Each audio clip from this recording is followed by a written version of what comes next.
সুস্থ ও সুন্দর সম্পর্ক বজায় রাখার উপায়। সম্পর্কের প্রতি শ্রদ্ধাশীল এবং সৎ থাকুন। ভুল হয়তো হতেই পারে, কিন্তু ধোঁকা নয়। আত্মসম্মান আর ইগো এক জিনিস নয়। দাম্পত্যে নিজের ও পরস্পরের প্রতি সম্মান থাকবে, তবে ইগো নয়।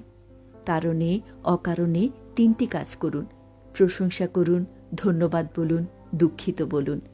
দাম্পত্যের সাথে সাথে নিজের বাকি সম্পর্কগুলোর প্রতি যত্নবান হন। পৃথিবী কিন্তু শুধু একজনকে ঘিরে নয়। নিজের শখ ও চাহিদার যত্ন নিন, কারণ আপনি মূল্যবান। পার্টনারের ভাব প্রকাশের মাধ্যম বোঝার চেষ্টা করুন। সবাই আসলে সব কথা মুখে বলে না। সম্পর্ক অথবা পার্টনারকে কখনো সস্তা ভাববেন না। হতে পারে আপনি যখন তাদের প্রকৃত মূল্য বুঝবেন, তখন তারা থাকবেন না। মনোযোগ দিয়ে আগে কথা শুনুন। বেশিরভাগ সময় আমরা শোনার আগেই প্রতিক্রিয়া দেখাই। ক্ষমা এবং ধৈর্য যে কোনো সম্পর্ককে সুন্দর রাখে। বেশি বেশি ভালোবাসুন। বহু মানুষ চাইলেও প্রিয়জনকে ভালোবাসতে পারে না।